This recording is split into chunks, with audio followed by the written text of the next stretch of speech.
This podcast is for informational purposes only and should not be considered legal, medical, or mental health advice. We speak from our personal experiences and opinions. The views expressed are solely those of the individual speaker and are not intended to malign any group, club, organization, or business.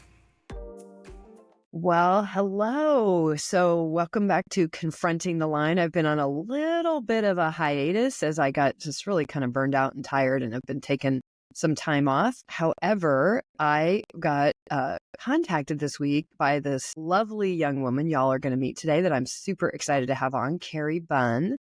Kari reached out to me via the socials. And, since my book came out, like more and more, I'm just kind of hearing from a lot of people. And I've heard mostly from people that were in the organization I was a part of, Landmark, and their responses to my book, which have mostly been like, oh my God, thank you for just talking about all the stuff that we all kind of talk about anyway, but we haven't had it like we could really talk about it and delve into it. So anyway, and then now I'm starting to hear from people like Kari who have been involved in other organizations and other kind of not exactly always spin-offs of the Est Warner world, which is where my direct experience is. Although you can't go anywhere in the human potential movement without running into Est or Landmark, or in fact, the organization that Kari's going to share with us about tonight, which is known as C.E.D.U, spelled C-E-D-U. And it is one of the original schools in what has now been dubbed the troubled teen industry. All kinds of exploitation and abuse happening in that.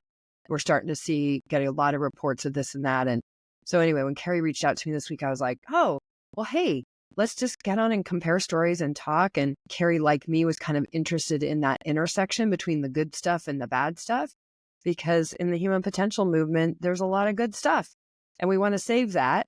And we want to throw out the stuff that we now know is dangerous or bad or whatnot. So, and that's what we talk about here at Confronting the Line, right? Confronting that line between transformation and exploitation and or abuse. Like sometimes it's a pretty thin line. So, Kari, so welcome. So great to see you. There's like talk on the phone, so it's great to be just with you. from what you said. Yeah. Tell us just a little bit about, we'll kind of take it in pieces. Tell us just a little bit about you personally. So who are you? I'm a singer-songwriter. I make electro music. I fix guitars. That's what I do in like my real life. Nice. I've been working. I was a part of a documentary over 15 years ago that never really got made. And then 2 years ago, a little less, I started working on my own. I only picked it up full time when all the recent documentaries pretty much came out. The best one that came out was called The Program on Netflix. Yes. The problem with a lot of these documentaries is that it makes it look like it's just one school that's probably closed down by the time a documentary has come out. Or they don't really get into where they really came from. And just in the time when I was at my school in 1984 to 1996, I remember dozens of staff leaving to work or start new schools. That's interesting you say that, because that's a big thing in the Landmark world. And Landmark is known as being really litigious. And, some of that is just, annoying intellectual property exclusivity stuff. But some of it's actually has a really good reason. One of the ones that why they are so vigilant, if you will, about people taking their intellectual property, in part is because they do recognize that it can be misused. Now, those distinctions, those tools, those ideas, those practices, those exercises, those even ways of leading and teaching the programs can be misused. And they actually do recognize that. Funny, they don't recognize it in themselves and their own leaders, but they recognize it in others. But it's because of exactly what you're talking about. People do the forum, they do the advanced course, they do the curriculum, and they want to go out and maybe the doors are closed to them and being in leadership in that organization.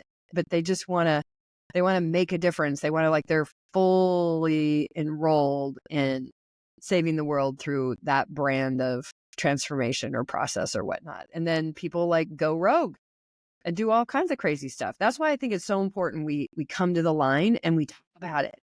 Yeah, and I am quite controversial amongst the survivor. We're called the survivor community because we all survive. We're still alive if we're adults and we went through this. We're still alive. I'm really open to talking to a lot of staff that were there because I know they know a lot more than we do, and I don't necessarily think a lot of them are at fault because they had good intentions. They were trying to help children. Yeah.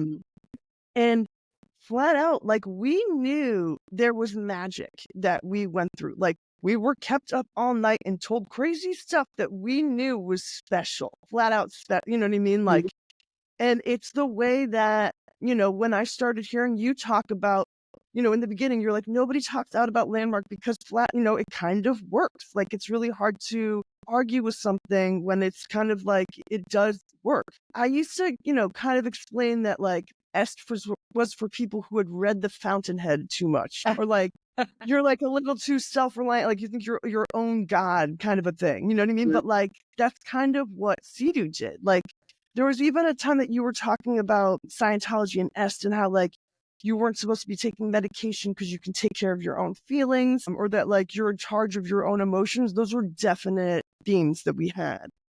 Well, I think it's interesting because as I've studied, which since my book came out, I've done way deeper dives into the history of what I call the human potential movement bucket, right? And so I know so much more about the history of Landmark and est and stuff than I did even when I published the book. My book was very simply about me realizing that what I was a part of maybe wasn't everything I thought it was, and that there was exploitation and abuse that was going on. And honestly, I was out to warn Landmark. It was very naive now, like it kind of makes me laugh. But anyway, that I was kind of trying to warn graduates and Landmark community because they weren't the inside, things that were happening. They weren't listening. So it was like, hey, don't tie back up to this history, because the history, even if we don't make the history wrong, it's not where we want to go back to, because we now know so much more about trauma and the human brain and so on. We know putting people in a hypomanic state can be dangerous. But more than that, so you keep saying it works. I don't know. The more I've studied, Kari, I don't know that that the work works. We call it the work or the tech, right? But the work works. I think that people have insights and they create breakthroughs for themselves. And right, you are your experiences. You are only your experiences. You can't ask for them back if that's who you are. Yeah. And I think for me, my big message has been, don't give the source of that over to the work or to the leader or to the program or the group or whatever. No, you're the one who sat in that chair and took those words and like had an insight that you were able to put to positive use in your life. Like, you need to own that. And I'm fine with even giving them some credit. That's like not a problem, but they're not the source of that. The person sitting in the chair is always the source of whatever transformation happens. No, you even said, I think it was the first podcast from here, and you even said like you had it all inside you the entire time. You were like Dorothy. Mm-hmm. Yeah, and like that was my character strips. The last thing we had to go through in the summit, I had to pretend I was Dorothy and sing "Somewhere Over the Rainbow," but I saw the very positive connotation with it. But it's the same thing. Like we, like even in my darkest moments making this documentary, the only thing that brought me back there was remembering, like, the crazy stuff. I just sing a song that I, get triggered from if I hear on the radio. I just sing it in my head to get myself out of a panic attack. You know what I mean? But like, but it's mostly like, we've, most people that go make these documentaries, we start going down to the Sinanon, lane. And then when we get to est, we don't know anything because there's no information about it. And it's expensive, the way, thing to try to learn. But I was under the impression that like, maybe the only thing that does work out that's out there is the 12 steps of AA, because it's a public thing. Everybody knows what the 12 steps of AA are. Transparent. Yeah. That's definitely one of the ingredients I'm about to do the second round of a safe practitioner workshop. And one of the things we'll talk about in that workshop is one of the ingredients to being a safe practitioner and keeping yourself as a facilitator, as a practitioner, because you nailed it. Most of those teachers did not go in there with any ill intent. In fact, totally the opposite.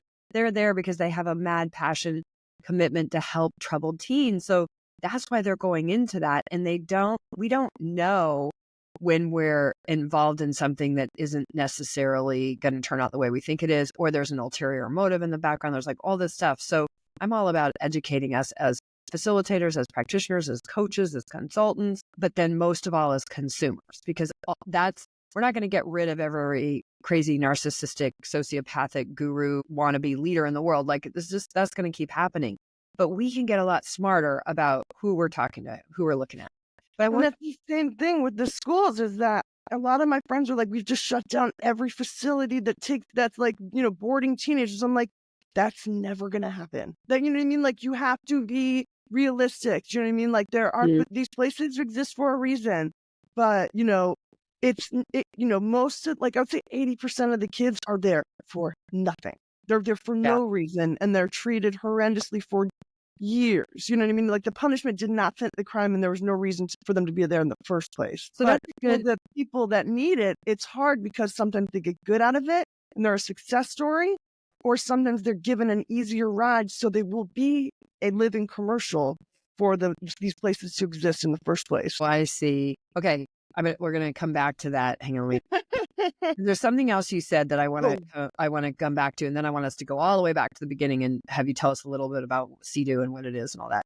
But you said that you're in the survivor community, so C.E.D.U, troubled teen survivor community, that you're a bit controversial. Can you just say simply what is it that makes you controversial? It's kind of like, it's in the way that we're considered a little more indoctrinated than the other kids, because we in the way that, like, I don't know if you know about Sinanon, like they say that, like, if you were in Sinanon, you loved everyone that you were in Sinanon with. You might not have liked them, but you loved them. That was very true for our campus as well. The other schools, like, they trauma bonded because they were forced to, because they went through trauma when they were young, but like, it was different for us. But like, even when I've talked to like other people that like professionally, like, oh, you went to C.E.D.U? Yeah, C.E.D.U survivors are a little weird. Because we had, like, I explain it as like, we were the original version of Coca-Cola with cocaine in it, because we still had that magic or, specialness of, the transformational things that people liked about S, or, Any of them. But so that you're controversial because you were part of a particular campus that wasn't as bad, or what's because controversial in the most people that have done this, they can't even ask other like schools what their experiences were like, because they're so traumatized and just trying to tell their one story. So they haven't even really listed. It's like, if you're not in that same cult, you're not going to ask about that cult. But it took me, I was on a podcast called Straight Outta BS like 2 years ago, and he went to the WASP schools. It's called WWASP schools. He went to Spring Creek Lodge, and he was like, we were pretty sure that our schools had nothing to do with each other. But when he told me he had a character stretch and he had to dress up like Ricky Martin and sing Livin' La Vida Loca, after I had told him I had to be Dorothy and sang Summer of the Rainbow, we knew we had a connection. And it was, so it's that weird, there's even in the program, in the second episode of the program on Netflix, you'll see a towel wrapped up in duct tape. And I know that came from one of the weird, like two of the weird things that we had to do. But yeah, it's like, we're trying to figure out in the 24-hour experiences that we went through, I'm pretty sure some of it was from S seminars. Like, it's like we all know it comes from S seminars. So we're just trying to figure out where S seminars got it, which we'll get into that in a minute. But so it sounds like you're saying in part you're controversial in the community because you were part of this one school, and the schools, even if they're, it's because we got something good out of it. Basically, when people call me that was my school, so the when people call me when they go to my school, they screen me to see if I'm making a pro C.E.D.U documentary or an anti C.E.D.U documentary. I see. And it had to be known, hey, my mother died when I was there for a month, and I had to go to her funeral and pretend my family didn't exist. It ruined my life. It's, it's an anti C.E.D.U documentary, but I have never lived in fear my entire life. I have walked this earth with no fear for most of my life, and I know that is not normal.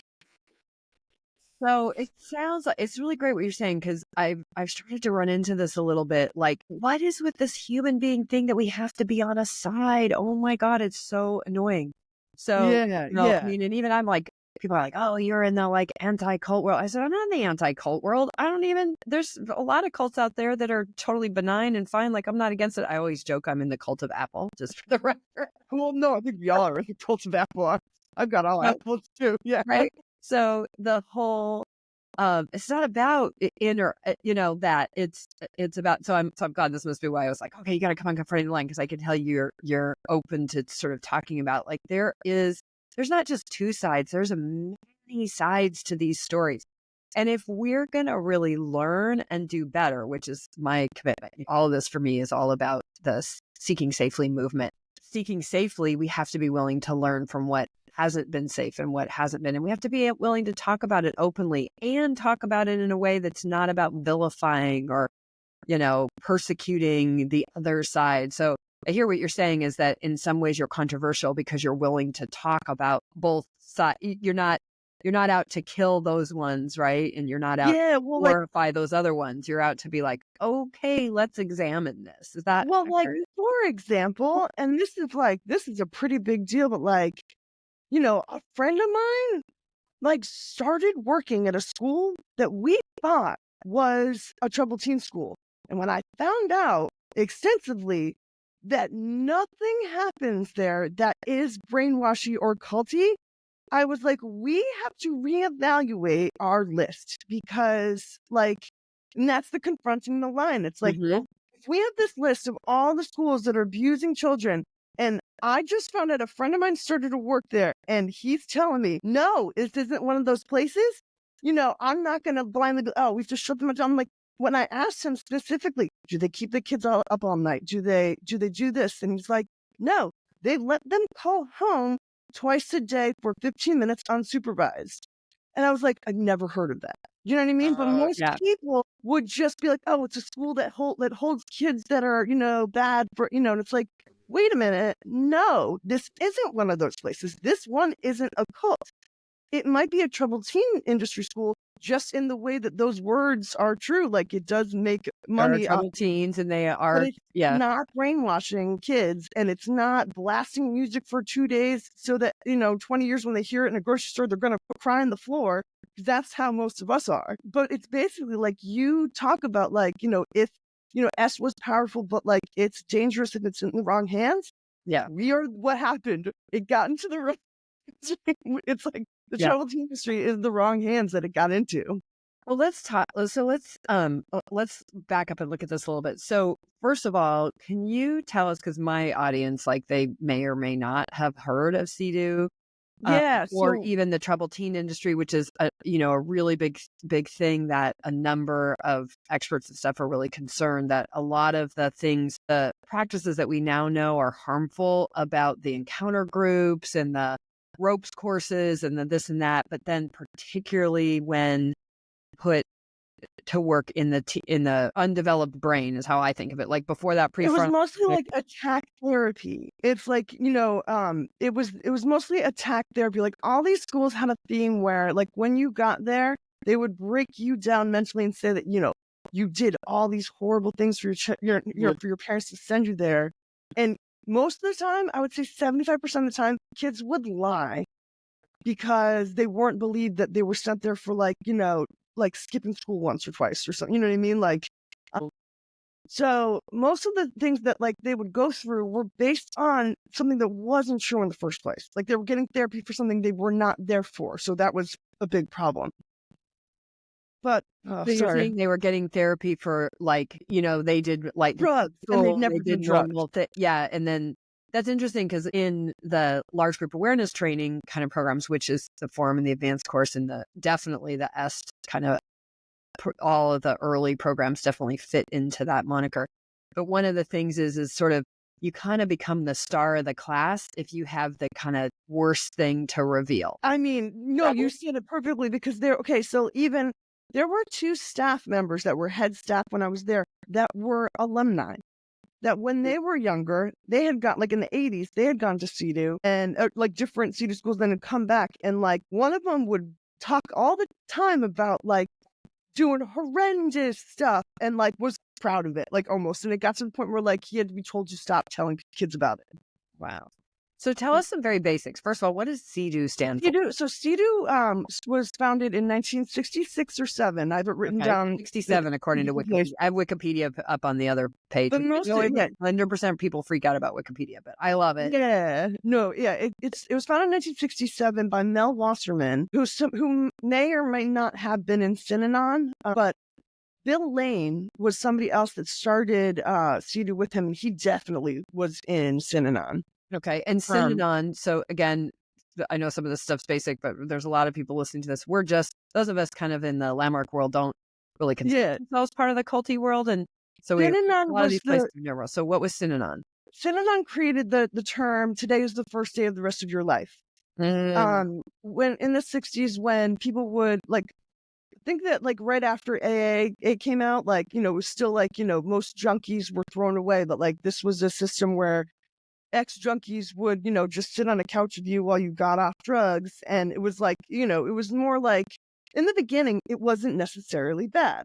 It was to help junkies get out, former junkies. Wasn't it kind of like intervention on heroin addiction? Yeah. And, we're learning so much about, we've come legions in the whole world of addiction recovery. But yeah, it was like intervention and getting people clean and healthy and right. And it was very popular. Celebrities were in it. They had this thing called the you were being a lifestyler, or, if you really needed to be there for drugs or you're just there for fun, because then they just had more people coming in.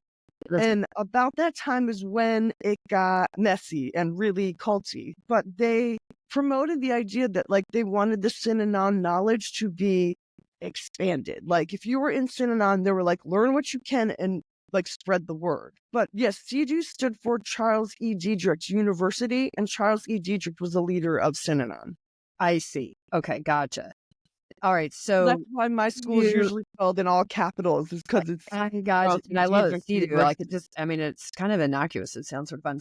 That gets created in 1967. So see, S came into being in 1971 and didn't really quickly took off. Werner was very charismatic, and he was kind of the first one to put these sort of encounter intervention sort of methods on super loudspeaker, right? Because he got famous. Just for You came out of, mostly originates with Scientology. Werner was very into Scientology at the beginning, and then mind dynamics. So Patrick Penn, is that right? William Penn. Anyway, started Mind Dynamics, which then had a business organization called Leadership Dynamics. So those are kind of the two originating, but this is all late 60s, early 70s. There's a really good book, if you haven't read it, Outrageous Betrayal by Steve Pressman. It's out of print. Actually, if you remind me, I'll email you a PDF of it because it's very hard to get now because it's out of print, right? So if you can find one, it's you're going to spend $60, $70 on it. But given the documentary you're doing, it'd be really smart for you to read it because it tells the history, the early history of S. And the Werner story and all that. It's the only, other than mine, it's the only unapproved book out there, right? So mine was not approved. It was not, they did not have input. And Steve Pressman's, they didn't. Anyway, there's a whole bunch of. Did you know about this book?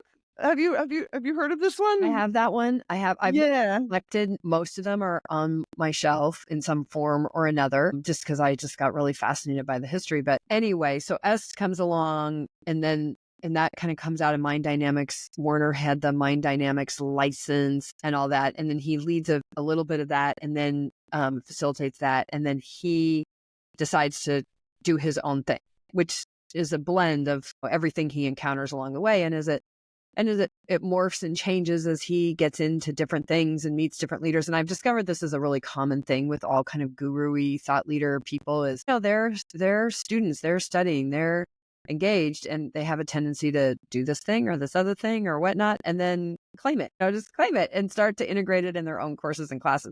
It's all blended, is my point in sharing that. It's all super blended in there together. Yeah, we knew that about Mel Wasserman. It was he took from S, Sinanon, attack therapy, Gestalt therapy. We knew that it was a bunch of stuff all together. But that makes sense that you said that S started in the early 70s, because when I interviewed people that were at C.E.D.U in 1970 and 71, the profits, as we knew them, these 24-hour emotional growth experiences, they didn't exist in the way that I knew them. So that actually makes sense. It So what was it like? So you so it starts in the 60s, but you were put in that school in 1994, I think you said? yeah, I was there That's so 2 funny weeks because after. I did the forum in I think 95. Oh, So both you wow. and I are, we're like the grandchildren, of the early or early That's folks. crazy. Yeah, What was it like? Like, I got when did you sent there, get like, there? right after Kurt Cobain killed himself, like, that's the era. I'm from Seattle, That's so how old I am. yeah. But, yeah, it was like I knew at that time that it was, like, nothing I would ever be able to explain. Like, I knew, like, it was when they got there, like, I heard the words cult the first day I was there. Like, when you're in a cult and they say, "Oh, this isn't a cult," you're in a cult, you know what I mean? It was like, that's what Or I at heard least almost in a every culty day. group of some sort. Yeah, exactly. But, like, even when you just said, like, when you force, like, mania on somebody, like, that's not good. They definitely, like, even like, there was another time we were talking about where, like, after you go through an experience, like, you're kind of vulnerable for, like, 10 days afterwards.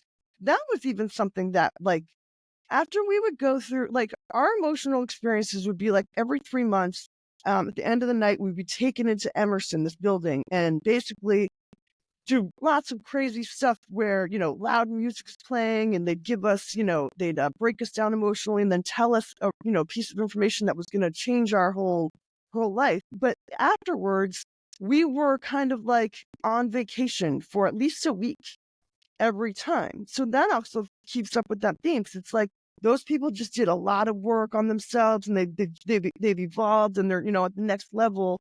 They're like treated like, kings for a Also week. fits the abuse cycle, right? So Well, if yeah, you were but to look at the yeah, abuse cycle, right, in a typical way. So if you have a super intense, experience, which let's be clear, in their times and in their minds, those things weren't abusive. They were normal. They were, I mean, in the early days, they were cutting edge and right. they That's became what, normal, right? There was this, the encounter groups is kind of like, I mean, the tagline for the S thing, I don't think this was formal, but well known in the community.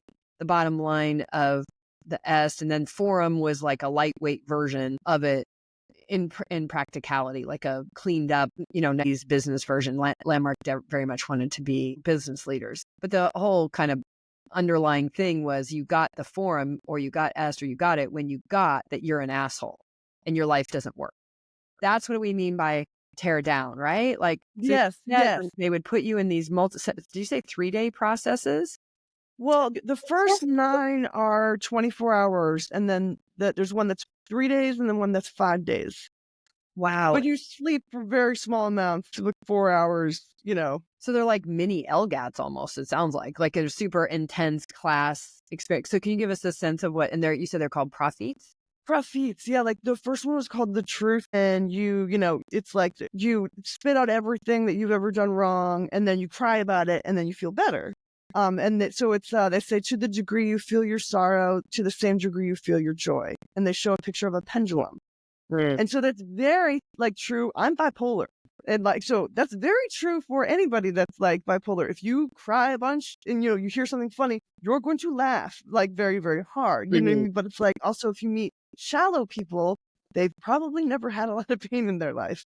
The process you just said, so I think that, I mean, there's the Landmark Forum isn't quite, I mean, it's very cleaned up as it were, but for sure in the S training, in the 6th day, I just did an interview with a good friend of mine, Ed Gerwitz, who was a trainer in the early days. And I had him walk us through the 6th day, which was, I know, I saw though. did you see that? Yeah. So I'm watching it, but I was this like, okay, I have to day, watch these. Yeah. yeah, where you have to go in this, but you have to kind of go to the bottom to transform. And Oh yeah, that's 100%. And if you didn't get it, like that was like there's a point where like I was there and I hadn't drunk the Kool-Aid yet. That's what they would call it. And so like I hadn't given into the program. And like when I finally did, then they can tell, you know what I mean? Like you can't fake it. So it was but it was really strange because there were times like if you were there before I was, or maybe good 15 years before I was, I would say 75% of the kids are not that damaged. But everybody after me, I would say it's the exact opposite. I would say 80% are more damaged than anybody else. What do you think happened? What changed? There was a specialness. There was like, and it's really hard to explain because it's kind of the same thing with Landmark, but it's like when you're a teenager and you've gone through emotional levels of knowing yourself and you're freaking 17 and you can talk your way around adults, life is different. Right. Life is just different. But when I talk to other kids and I'm like, and they'd be like, why do you want to talk to staff? You're just indoctrinated. And I'm like, don't you remember that they weren't bad? And they'd be like, no, they did this, this, and this. And I'm like, oh my God, you had it way worse than I did. But because there are schools like mine that might have had good intentions for a small amount of time or whatever, we're the living commercial that these places can exist. And a lot of it has to do with like, we were the Hollywood version. We were driving distance to Los Angeles. So like tons of celebrities, like there was not an time there. It was all celebrities kids were there. Yeah. Yeah. Didn't so like they had to be the prettier version and the kinder, gentler versions for the celebrities' endorsements. Right. Yeah, we have that in, and Landmark is so benign for the most part in terms of, I mean, I would still say it's probably 80% of the people that go through, there's no issues. To me, the biggest issue with Landmark and similar trainings like it isn't what happens while you're there. It's what happens while you're not there. Or, what doesn't happen while you're there. So because people get drawn into that, you have this emotional high, this incredible experience, and you're like, okay, this is it. This is the answer. This is all I need. And our brains are geared that way, right? Our brains are geared like, okay, I got the answer. I can conserve energy. I don't have to search anymore. I just need to do more of that. The problem is it's, imagine, I always say it like this, imagine building a house, but all you had was a hammer. Yeah. You might get a house built, but it'd probably be kind of funny looking and whatnot. And I know for a lot of us that were involved deeply for a long time, that's part of what we're wrestling with. Isn't so much what happened while we were there, but it's all the things that didn't, like everything from the family occasions we missed because we were transforming the world instead to, in my case, education that I didn't get. I mean, like the formal education, and you kind of get dropped off the spaceship and then you're like, oh, wait, I have all these skills, but are they translatable? And even if I can translate them, when people ask me where it's from, they say things like, isn't that a cult? No. I was asking the question, wait, was I in a cult? As I wasn't just 100% in that community anymore, and you start interacting with people say that to you all the time. And you're, yeah. No, like it took me a while because I believed that what I went through was worth it. I believed that because I fully graduated and I drank all of the Kool-Aid, and I even would go back to visit to tell kids to stay there. Do you know what I mean? Like I famously went back and was Paris Hilton's big sister for a week and told her to stop acting a fool because they were going to send her to Provo, and it didn't work. And she got to Provo. And went to Provo? Yeah. And, one of the reasons why, I really started my own documentary is because she's come forward and been a voice for us. And I was like, well, maybe I'll get to talk to my old little sister, Paris Hilton, someday. I still haven't gotten to, but, she was the first big person to, like say, yeah, this happened to me. It's everyone kind of knows it as the Paris Hilton thing now. But yeah, I know I saw it in the book. Your experience, are you comfortable sharing what got you sent? How'd you end up yeah. I was in school in 8th grade. I mean, I was a naughty teen. My dad was also a pilot, and he hired a nanny who was our babysitter and was just basically had just taught me what good music was and brought me to a record store every single day after school. So she was my nanny. So, I mean, I just did whatever I wanted. And then my dad went to an educational consultant, and he's like, oh, there's this school called C.E.D.U. It's really special, and it's $52,000 a year, so it must be good. In the 1980s, that's crazy. That's wild. Yes, we were all rich kids. We were all extremely wealthy, yeah. Gotcha. Okay, so then you get sent there. You're skipping school and, doing the kind of teen stuff, and you get sent there. And then it sounds like you had a while, you said an interesting thing, like it took a while for you to give in. Yeah, because that's what what I hear you're talking about there is there's like, it's the indoctrination, as it were. Yeah. Like that's and I'm going to actually invite you to stop using the phrase drink the Kool-Aid, only because we're starting to find out that what the problem with that phraseology and what comes with it is it leaves it like somehow people were just dumb or whatever. Oh, yeah, yeah. Brainwashing. It excuses the coercion. It excuses the lies and trickery that have good people do bad things. Oh, yeah. Themselves, right? So, but it takes the coercion is the, more technical term, like where you're sort of coerced to think a certain way. Brainwashing is also very appropriate, although people hate that. Like, we used it because, like, I don't think really most of us knew where it came from. I think We're some just of us now did. starting to understand the whole Yeah, thing is being re-looked at, and yeah. really understood through the lens of what we've learned about manipulation, exploitation, coercion. This is all kind of new general knowledge. So now we're looking back at things and going, whoa, there it was. But at the time, we didn't know that's what's going on. At the time, we're like, in the Kool-Aid, right? Oh, yeah, yeah.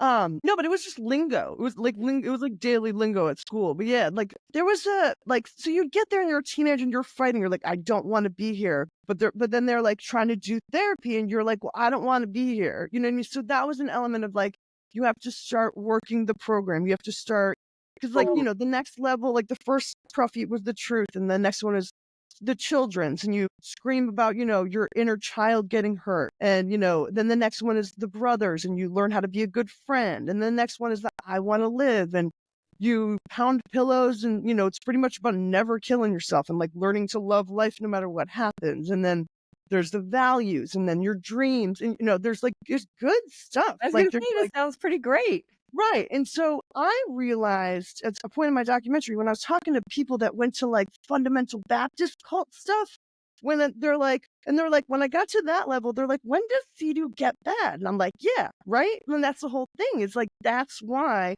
talking to somebody like you is very similar, is because we did come from kind of good stuff at points, but it's hard to even say that when we were all hurt by it so deeply. And what would you say? Okay, that's really good. That's really interesting what you just said. So, because there is in all of these groups, there's valuable information and ideas and whatnot. That's not really, it's not all valuable, and it's not all the truth, and it's not all good, but it's also not all bad, right? Like we wouldn't stay there. And you just walked through that journey. It's like, oh, wow, that's really great. Like there's aspects of that I'd still like. My kids are in their 40 and 30, and I wouldn't mind them getting some of that stuff. So, right. And when I started talking to Jordan on his podcast, and he's telling me about the stuff he learned in Spring Creek Lodge, stuff he learned is like, what you fear, you create. Therefore, anything that you're afraid of is your own fault. Yeah. Do you know what I mean? Like the things that they learned were not helpful. They were hurtful. You know what I mean? Like put that on the dark, that whole line of thinking, which is prevalent in all kinds of different stuff. I put that on the dark side of the line. Yeah. Yeah. Or like, cause like something that I'll never forget is one of the things in the I want to live, I think, or the values to forget, was turn your fear into excitement. And that's one of the reasons I'm afraid of spiders. I like looking at pictures of spiders to get that, like, to be excited. You know what I mean? I have terrible arachnophobia, but like, you know what I mean? So a friend of mine just posted something on Facebook the other day that, it was a meme from some quote that's like, take the thing you fear the most and go into it. And I'm like, I don't believe in that anymore. I used to. I did used to. And I wouldn't say I didn't get some value for facing fear. So, okay, so you're going to trip out because you told me you're over the rainbow story. Yeah. So in the initial leadership training in Landmark, it's called the introduction. Well, it was called the Introduction to Forum Leaders Program, Introduction Leaders Program. Now it's the Leadership Academy. And I don't think they do these practices because they don't get together live anymore. So this was part of the live thing, but there's this one practice where you could pick one of 3 poems, and you had to memorize the poem. And then you had to get up at the weekend. So the weekend is where all these different centers would come together. So there'd be like 400 people. Maybe you had 60 people. In my class, my leadership class, there was like 40 people, 40, 50 people. But then when you go to your weekends, there's like 400 people. And we're talking about fear of speaking in public, like all this stuff. So you would get up on the stage and everybody had to go. It would like take sometimes 2 days. But everybody had to go and get up on the stage and do this poem, whatever poem they picked, 10 times more excited. So you're on the stage and the whole thing was to have a breakthrough in being. Sound familiar? I see you're like totally nodding, right? So That breakthrough sounds like in being. either the values challenge or the character stretch, but that to me sounds like the values challenge, which is something that you do in the middle, where we had to pick like a poem or a speech or act out something on stage in front of everybody, and it was like a big deal. Yeah. Oh, it's huge. And you have, I mean, honestly, like I still credit, who I am as a public speaker in part to that process. Like prior to that, I could not look a person in the face when I talked to them. I talked in a really low and quiet voice, like so many women do, so there was huge value in that. And my thing about it is not about the value or not value. I think it's the responsibility is on the leader to understand fully what those processes are and who they're healthy for and who they're not healthy for. Right. Like it That's should where be the training is. individualized a Yeah, lot more. well, and that's where you're training in these groups. You're trained. You get a lot of training, but it's very narrow and it's very sort of one-sided. So you don't necessarily get some. You get some, like we did get trained in what to look for in well-being issues and so on. But Was there a lot of I'm assuming there was a lot of like calling somebody a liar or like because like was there a lot of like attacking? No, not till you get on staff. So oh, okay. that's the thing about in the landmark world, there's different rings. So if you just participate in the courses, you get some good tools, you go on, like I said, for most people, it's a good experience and they really value it. And they got good tools. They had some good breakthroughs and insights and you do positive things with that in their life. And it's when you get into the leader bodies and you start, that's why I was interested in your giving in thing. It's when they're trying to break you down to have you become not you, not Anne, not Kari, but seminar leader, staff Right. member. Like that's how the language was in our, like you Yeah. got to give up whoever you think you are, your ego identity like that. And what you want to become is this is our language, the distinction seminar leader, the distinction staff member. Now that I've studied that a lot more, it all goes back to becoming warmer.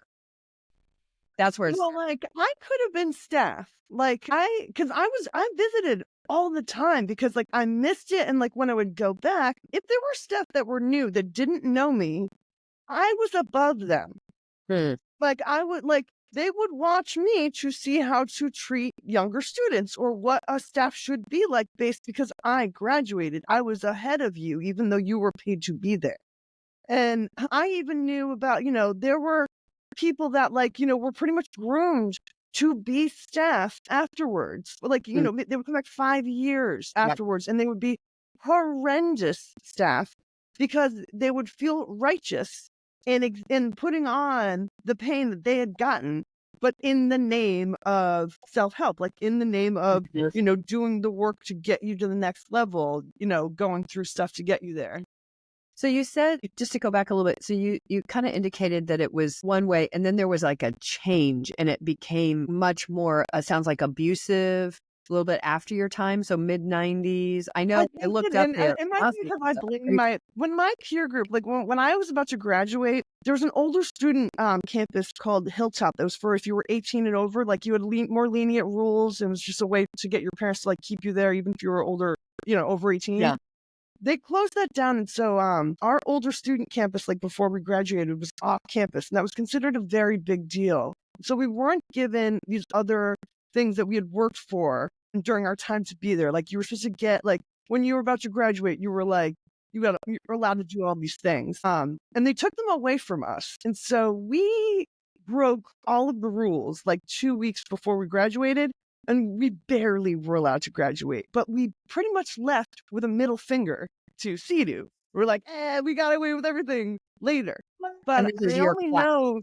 You're like graduate. Yeah, when my class graduated in 96. And then I know from just going back later that they C.E.D.U. learned their lesson and they tightened the ship hard. Like they made it more strict. And it's only because I've just talked to so many people that I can really feel that like, around 96 when our peer group left, there was a definite change in the way it wasn't as kind. It wasn't, I think some of the really good staff left. But yeah, it just had a different feel to it. It was more about putting bodies in beds. Like they didn't want any empty beds. It would, change staff. Yeah, and it got a Gotcha. lot more It's about kind of making money. corrupted, as it were. I can see that in the history of Landmark too. It kind of cycles at different times, but also But I there's even different ways. interviewed a staff that you were saying that, like, I interviewed a staff, and like when he was telling me about how he got to work there, he was like, I went to a seminar that one of our staffs had put on, and he's like, this sounds fascinating. It's like a new therapy that like helps kids. This is like, he was like, I really want to learn this new cool thing. You know what I mean? When he went, he was like, looking up to staff of what to do, but like he wasn't a therapist for the San Bernardino County school system. Like he was a psychiatrist and therapist, and he didn't like going to different schools every day. He found this job at C.E.D.U, and they made him, they're like, instead of being a therapist, they made him they're like, here's an educational catalog. What would you like to teach? And so he just bought every physics kit, and he was a physics teacher. Oh wow. But yeah, but we didn't, he thought he was going to be the therapist and found out that he became a teacher for 4 or 6 years instead. But he even thought, he was like, I was learning something, like learning a new therapy. And then since then, he's not unaware of what it did to a lot of us. And he even said, like, I know that there was bad stuff. And I was like, you don't have to talk about that. I know that you weren't involved, you know what I mean? But like, they're aware that some horrendous stuff did happen. Well, I think that's an important thing for us all to understand is, first of all, that, any well-intentioned, I've seen it again and again and again, well-intentioned good people can end up doing dangerous and abusive things, and or at least sitting by and watching them. And we know this about ourselves. There's a really great, I can't think of the name of it. There's a really great documentary I watched probably a couple of years ago now. Maybe it was a year ago. Anyway, but it was the exploration in the documentary was about the early German soldiers when they so German soldiers, right, in the early days, like they were cab drivers, they were store clerks, they were, normal, regular young men. They didn't have anything against Jewish people. They didn't, all this stuff. And then as that ideology progresses, so there was many of them that found themselves in the army and being ordered to do things like take a group of Jewish people in the woods and shoot them. And that wasn't they weren't comfortable with that. So there was a small group that said, no, we're not doing that. And then they were really vilified because the majority, because as human beings in a social structure, we want to survive and win. So if winning means that I scream at people and call them names in the name of compassion, ruthless compassion, that's what it is in Landmark, drives me crazy. Ruthless compassion, then that's what you do. And you convince yourself, and it's not like you just convince, I don't even want to say it that way. You're given a narrative that makes that okay. Not only makes it okay, actually makes it like the way important. So you kind of went through the thing, and it's clear that there was some really valuable stuff in there. I'm curious, what were the things that you would want to out as the dangerous, or that you can now see or understand? You're talking about kids that, experienced are damaged. They feel that their lives were permanently damaged. They were traumatized like that. Can you just give us a sample of what are the kind Most of the kids, like had to recreate like rape with a sexual therapist at some of the places, like seriously sick stuff. And it's like, I've had to hear that from multiple kinds of schools. You know what I mean? Like, and that's nothing like what we went through. So most people will be like, okay, I'm not going to touch that because that's not my experience. But because my school existed, and there's probably, 90% of the people that I've talked to from C.E.D.U are never going to be in my documentary because it didn't kill them like it did a lot of people. It wasn't the worst thing that happened to them. It gave them strength in crazy ways that made it so that they had an interesting life, basically. And they wouldn't give that up necessarily. Sure. But when I found out that like kids that went to Spring Creek Lodge or Cross Creek or Agape Ranch or Academy at Ivy Ridge, Casa by the Sea, Tranquility Bay, all these places, there was no love, there was no therapy. They just had torture, and it was in the same category as places where maybe my school, and also like places like Outward Bound, right, where people go for that, like, rich kids will do that for fun, with their family, go to Outward Bound. But there's also places that are completely unregulated where they do kind of like seminars and they're like over a year and a half long. I mean, but they're in the same category, you know? What do you think? Do you have any thoughts about why that school was different than this other school? Like, why was the abuse so rampant in one place but not in another? Do you have It's any thoughts just about because nobody's been paying attention, and there's so many places that will spring up and then close down. And like most of us were transported in the middle of the night by strangers. Most of us did not go into the schools that we like. I'm from Connecticut, and my school's in California. I was lucky enough to not get transferred, but most of the time, kids were woken up in the middle of the night, and Bill Lane and his company was like, "You can come with us the easy way or the hard way," and they're handcuffed and brought to these places. And usually, kidnapping? that's usually the hardest part to ever get over because they usually are watching their parents crying while it's happening. And they never get over it. They never get over that. I didn't have that. Right. But yeah, but the guy, Berlin, that ran the escort company, he was one of the original founders of C.E.D.U, but he was still running the escort service for all of the troubled teen industry until he died in 2017. Wow. Gotcha. Wow. So there's a couple of things that you're keying on that I think are part of that. Like, I mean, red flag is a little bit of a light way to say it, but, Yeah. you know, like things that, if brutality, what we're now understanding is that there is no reason for brutality. Right. There just is no reason for brutality. And there was a time in our societal history recently, the 70s, 80s, 90s, that we did think that, and maybe there's still people out there that do think that brutality is justified. And I think it's happen to be tough one of those. love. It's that we have to get Tough the love, idea of right, tough very love good. out of our heads.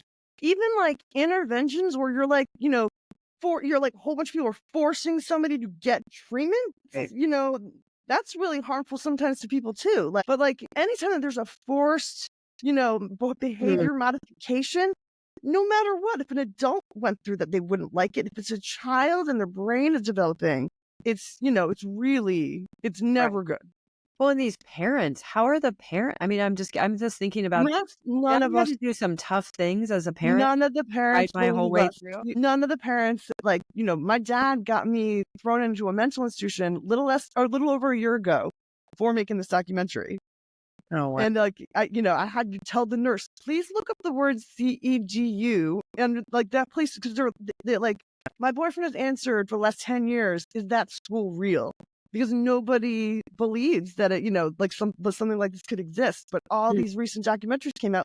When the program came out on Netflix, people were calling me saying, is that your documentary? I'm like, no, I didn't even really start filming mine yet. But like, so that's why I've been so public to try to find the other people in the way that Liam Sheff, when he let me be interviewed for Surviving C.E.D.U 15 years ago, I knew that there's so many documentaries coming out that I wanted to catch the people that feel left out or like are just realizing that there's even a survivor community and like would like to make something artistic to help the movement. And so that's like pretty much what I'm being an open book to help all the people that in the way that Liam helped me.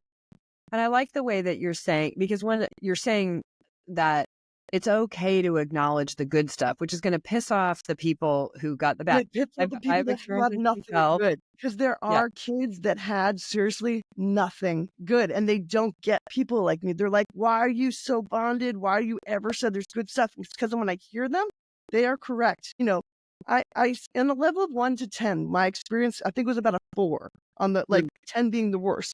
But the kids that like went to fundamental Baptist stuff, they had a 12. Yeah, they had a 12. You know what I mean? Like, I had nothing. You know, but it still ruined my life. Have you watched Shiny Happy People? I have. That's all. I have watched that one. It's about the Duggar family is what it starts off, but what runs through it is this, and I always say the name wrong, so I'm not going to say it because there's a good private school. I think it's Goddard is good, and it's Gothard or something. But in the Shiny Happy People documentary, they talk about this particular guy that a lot of these religious schools follow their curriculum. And it starts with like they actually train people to cane babies, like to beat babies and to subdue them and control them. And so there's that mindset is definitely out there. And, you know, kudos to you and thank you for being somebody who calls that out. Like, I don't know. But I really empathize with what you're saying about it's hard sometimes because the people who have been harmed don't want to hear about the value that other people got. The people that got value, they don't want to hear about the harm. And what that does is it keeps everything locked in place. That's where the problem, and then we unknowingly recycle things that if we really understood them, we wouldn't do that. We just wouldn't do that. Yeah. And it's like, I am sure that nobody has listened to so many different sides of the sex of the schools. Cause, like there was a soup in the 60s. There was a self-help soup in the 60s. And like the Fundamental Baptists made a bunch of schools, the Mormons made a bunch of schools, and then Scientology somehow, the whole self-help made a bunch of the schools, like the C.E.D.U schools, like Straight Inc. is a whole bunch of schools that came out from the Reagan administration, and the DARE campaign funded a bunch of the whole Straight Inc. schools. Those were all funded by the DARE campaign of the 80s. And how's that? So you're talking about the troubled teen industry as sort of the umbrella, I guess, but all that. How's that? What's happening now? I'm curious. What's been the impact of these various documentaries and stuff that are coming out?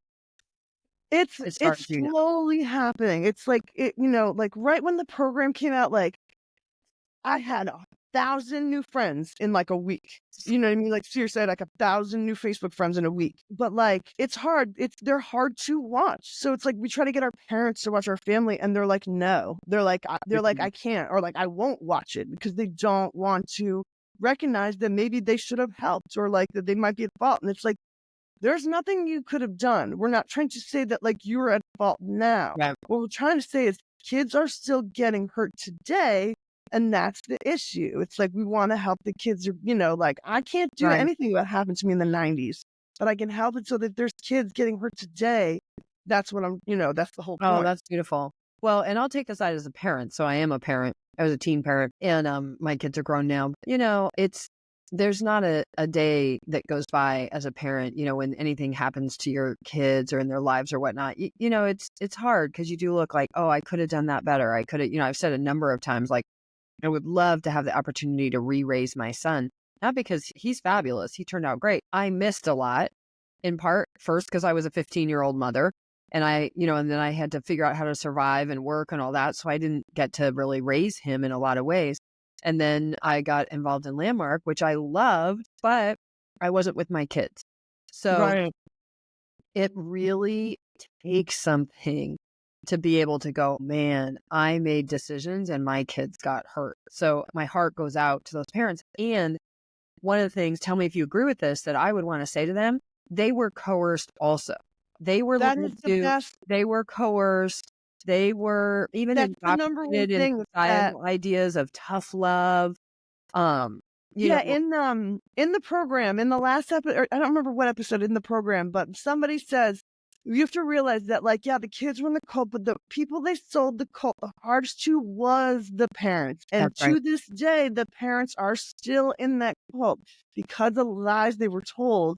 Because the whole thing is like, my dad spent over $100,000 institutionally abusing me as a child. There's no way he'll ever accept that was wrong. It's too much to accept that, like, oh, you spent over $100,000 in therapy and it was bad. No, we're never going to believe that. You know what I mean? It's very hard to you'll double down on being wrong before you'll admit being right. Before you'll double down on being right before you'll ever admit being wrong. To being wrong, right? Yeah.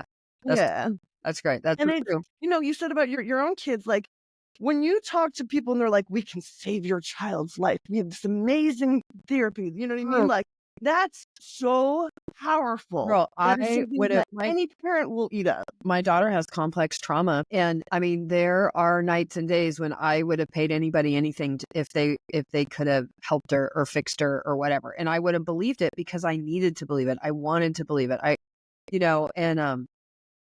Thank goodness I call her one of my greatest teachers, because walking beside her, particularly in the last 10 years, as she started to really deal with the symptoms of her trauma and, just really had a really, really tough time. And we've done all kinds of therapies and all kinds of stuff. And I've done lots of stuff that didn't work. Thank goodness, none of it that I think harmed her in a deeper way than her original harm. She was sexually assaulted in a daycare and then it was in a really terrible stepmother situation, all things that are unfortunately kind of pretty sort of normal. And normal in the sense, sorry, I don't want to say normal, common, all too Right. common. Like they happen on a common basis. And just now are we making space? I think some of all this is coming up in part because as a society, we're starting to make space for people's trauma. We're trying to make space for and empathize with addiction rather than vilify people with addiction.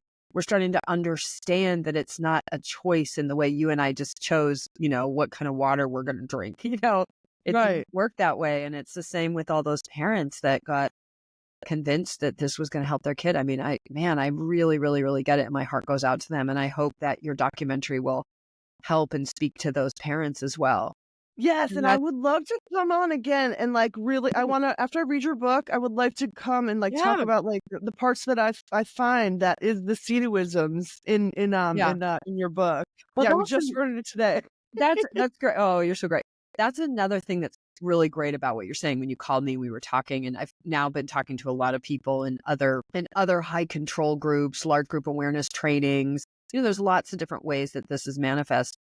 These kind of tactics, these kind of exploitive, abusive tactics show up.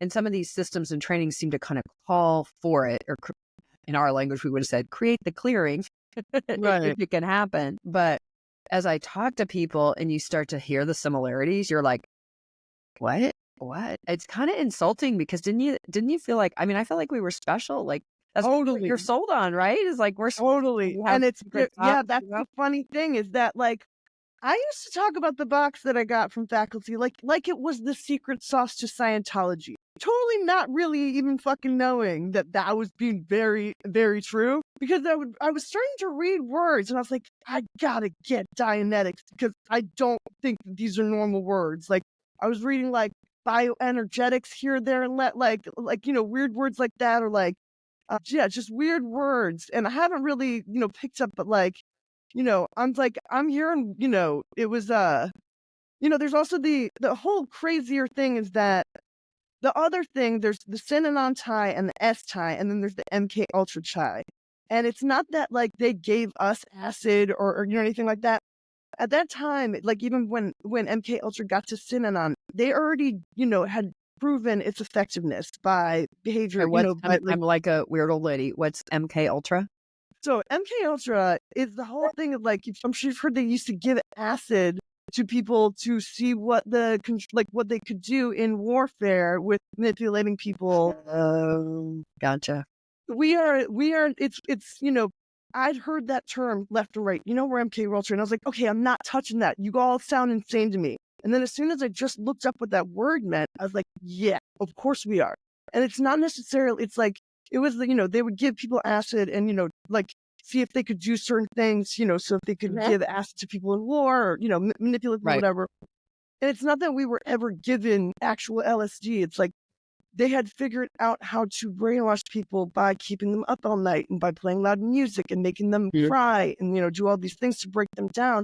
So then we're giving information that like they would take it in. It's like the same thing with like the Stanford prison experiment, where it's like, it's very easy to figure out what the tactics are of humans when they are, Lord of the Flies, doing whatever. I mean, crazy stuff will happen, but it's like there's been studies all over what people will do to each other. The Right. Walking Dead is one of them. You know what I mean? But Right. like, Right. we're when we're put up to our own devices and we have power, people will always abuse power. Yeah. Good point. Good point. Well, and to me, like that's why I'm doing this show. That's why I want to talk to people like you and, watch your documentary when it comes out because It's going to be a while. that's all right. My best defense as a human being against manipulation and exploitation is to learn. Right. Learn what it looks like, learn about how we can unwittingly and unknowingly be coerced and manipulated. And then when you see that, it's a rough phase because at first when you start seeing it, you see it everywhere. And it's really, my response a lot has been like, okay, I'm just going to like sit here and hold still because I don't want to get in a bad situation again or whatnot. So it's easy to get paralyzed. But if you keep learning and you keep looking, you keep talking, to people like you do start to find out like I can actually learn how to see that and then not participate or not engage, right? Like I'm really learning about how to not engage with narcissism. You just don't engage. you don't engage. You just don't watch, you don't engage. And then one, you're not feeding that narcissistic tendency or monster, but you're also not getting it on you, right? So, Right. awesome. Well, tell us, so do you have a name for your documentary yet? It's just the working title right now is just C.E.D.U documentary, Okay. C-E-D-U documentary. And if anybody, went to a troubled teen school and they want to find me, I'm on Facebook. I'm very easy to Right. find. Or We'll you put can, we'll put your stuff in the show notes too, but so that people can find you on socials, Kari. yeah, Karibunn. Yeah, it's Yeah. Kari. I didn't Kari. Okay. Sorry about that. I have a good friend, Kari, and she spells it exactly that same way. Yeah, no, yeah. Kari. So Kari Um, Bunn, and your documentary, and I'm guessing there's probably a way people can contribute to helping you get it made. Yeah, we're just working on the Kickstarter. We were hoping it would be out by now, but it's probably going to take at least couple weeks because we're a new LLC and stuff like that. But it's the Kickstarter will be C.E.D.U documentary too. Okay. C.E.D.U documentary. And what, just kind of as we wrap up here is right now, I love talking to people in the middle of their process, and I'd love to talk to you again as you move through your process. I'm here. Yes, every time. Like just my book, just a whole process of writing a book, which I literally wrote it exactly a year ago last week because I wrote it over the Thanksgiving. Wow. Like I actually wrote the whole first draft, just like came out of me in the 7 days, and then editing it and whatnot. You go into that process, but it changes a lot as you're going through that creative process. So right now, what is the thing that you feel people most need to know that you want, you're aiming to show people? That like there's common things like. For example, I met a survivor she went to 5 facilities. She's 21. She just turned 21, and she went to 5 facilities. But she said only 3 were troubled teen schools. And I asked specifically what it was, and it was like, well, it was obvious, and it was like the ones she wasn't allowed to look out the window, or they like it was the thought reform. It was Okay. a lot of these places that, they make it so you're not allowed to look at things or think about things or talk about things or touch things. And it's like, if there's anything like that, that's just, there's no way that's going to be helpful. You know what I mean? Sure. Like, but if you find a facility where you can call your children or they can call you twice a day for 15 minutes unsupervised, that's a start. Like, that's something. Like, there should never be a secret treatment that you don't know about. Like, you should be able to be involved in that treatment because you should know what happened to them when they came home. But it should never, like, years and years, no, like a couple months tops. Like, there's seriously no reason for a child's brain to be developing and learning and, when they're away from home, completely wondering what they did to be there in the first place. It's never going to be a good thing. I gotcha. Okay. So it sounds like your documentary is going to help us kind of sort out what's the healthy and what's the unhealthy and what's dangerous and what's, useful. That's really great. That's awesome. Awesome. Well, Kari, it was so great to get to know you a little bit. I know we'll be talking more in the future. Thank you so much. Like, yeah, finding you, it's been like, I've been bragging about it for days. Oh, you're so sweet. Like, I've been reposting your videos for like months. Like, I had no clue you were going to be so easy to Wow. That's kind of wild for me, but I got it. Thank you. And I just glad that it does feel good to be able to talk openly about all of it. This world. No, and it's like and the ugly. No, like there's, cult culture. It's like a big thing now. People are kind of knowing about it. Like, I even talked to a friend of mine who's like told me about a weird religious cult that he was on the outskirts of, that like his friend went through. And he's like, I wasn't really in it, so I guess nobody wants to hear my story. And I'm like, no, it's very important to hear your story because you weren't on the outside. And because you had watched documentaries, you were able to recognize that your story's just as important as the person who was in it for 20 years. It's more so actually a lot because you have because you weren't like fully indoctrinated, fully in that. So you kind of have a way of talking and identifying. And, one of the things, to quote my friend Chris Shelton, he says this great thing all the time, that cult is part of culture. So cult in and of itself, like that's another thing I think we need to watch out for. Well, there's 2 sides. If we over vilify that, or we turn that into shorthand for destructive, abusive, exploitive group, right? but then will be locked out of the healthy groups, so even just understanding what cult is, and Rick Allen Ross, he wrote the foreword of my book, and I've gotten to know him once I got over my thing. You'll laugh in my book when you read, I literally was shaking when I called him, because he's the devil in the landmark world. Like, he's totally the devil.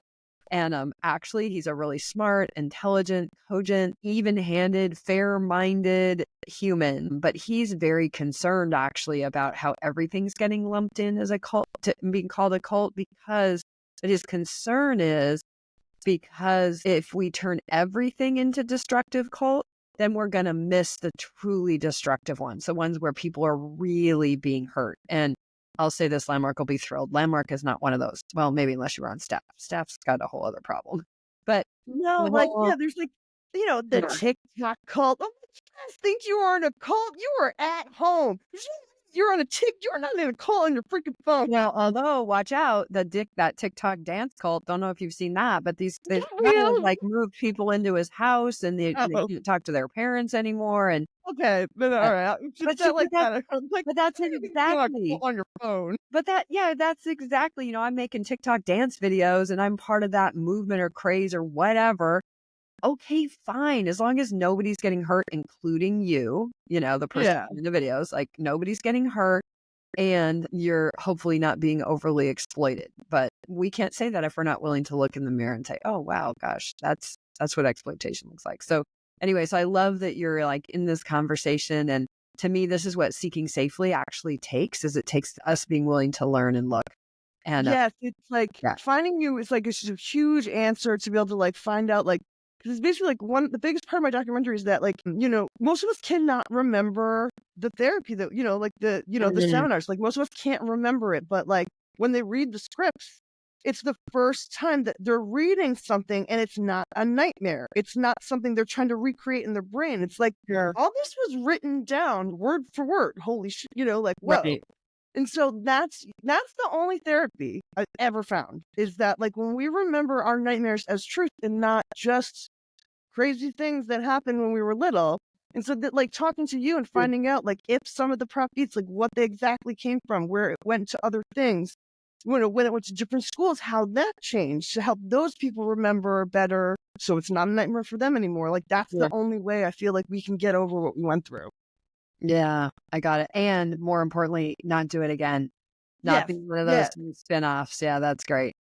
Oh, yeah, but if there is good stuff, it should be known. It shouldn't be an expensive thing that your kid has to pay hundreds of $1,000s to know. It should be published in a book like AA is, or the Bible, or whatever. You know what I mean? It at least be made clear in the orientation. That's one of the things that we say. So stay tuned as we kind of I'm working with the folks at Seek Safely to keep creating programs where we can really educate consumers and practitioners, on all practitioners of some kind of personal development or wellness. They're also consumers. They're the primary consumers, actually. So they're some of the ones that are the most ripe for exploitation, as they get conned into doing seminar after seminar after seminar after seminar after seminar, and certification after certification after certification. And, while they're going, anyway, it drives me crazy the way practitioners get so used up. But a lot of it is we don't know what we're looking at. We don't know. If they can't tell you, if some group or course or program, they can't tell you you're going to be doing X, Y, and Z.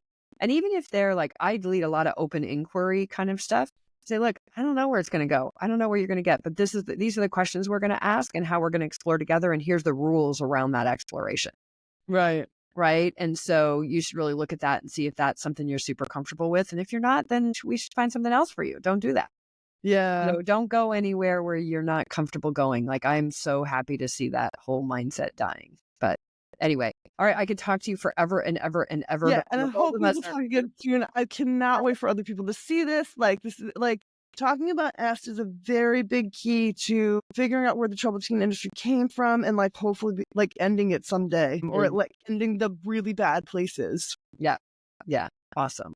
I do want to just make sure to my knowledge, there's no direct correlation per se between EST or Werner or Hart and Associates and what we're now is dubbed the troubled teen industry. What there is people who did EST, or who were leaders, or maybe even trainers, who then went and created their own things and took things in other, different directions or too far. For the most Famously, part, yes, many people. It's not yeah, just, it wasn't just Mel Wasserman. It was many. I think I'm pretty sure it's where a lot of schools came yeah, from. all those therapies. So anyway, people accuse me of wanting to vilify us. I'm like, no, I just want to learn. I want to learn the whole real history of the human potential movement and all its little spin-offs and niches and whatnot, because as we go forward, I want us to take that learning and do better. No, because there must have been something in there that was good for it to for people to have not spoken out against it. And I've listened to you long enough to know that, like, that's the same reason why a lot of my friends will never be in my documentary,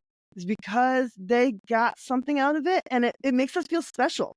Like, it makes us feel like Yeah, we. no, right. I think we can give that. I mean, I'm just going to speak as one of those ones on the inside who was like that. It took me 3 years, well, actually, really 5 years to actually make the decision to speak up publicly. But honestly, it's that one, going along to get along, right? I want to go along so I can get along. I don't want to be kicked out. You're totally nailing the reputational thing. I want to hang on to my reputation. I feel special. I feel unique. So I want to hang on to that, all of that. But I do have to say, for those people that really want to, Chris calls it weaponized empaths, right? But we don't want people to give up the value they got and the things that they do feel were helpful and good, because And that's other bad something. things happened, because we're That's something I living in a really world where liked about what you said too, is that, like, they can't take away, even if, like, it's what not an you either got out of or. this, Yeah. they can't That's take a it myth. away from you. Like, it made us who we are. So don't be mad at it. You know what I mean? Like, no, I got what you were saying. It's like, even if, I'm like this, I learned a bunch of weird stuff, but it's still a part of who I am, and they can't really take away the good parts about it. But yeah, And yeah. speaking out against abuse, exploitation, like speaking out against those things doesn't take it away for you or others. Nuances you need to be learned, like I only talk to people who want to talk to me about it. I don't go up and get in people's face and like, oh my God, do you know that they were doing these? I put it on a public channel that people can listen to or not listen to. The people can come when they are ready and they can hear what they're ready to hear. And then there's people that's not. I have a troller. I have my first troller, Kari. It's really exciting. So Oh my God, I got tons of them. I got tons of them. They might come to you trying to get to me. well, that's too bad. So yeah, no, there's never any harm in having a cogent conversation. So anyway, so thank you so much for your time. I'm Thank sure we you. will be meeting We are again. very excited, and thank you so much for having me. And I will love to come on as soon as I'm done reading your book. Awesome. Okay, well, this has been Confronting the Line. Thank you, everybody, for listening, and please hit that subscribe button or like, and let the algorithms know that this is content worth listening to. Thank you. Thank you.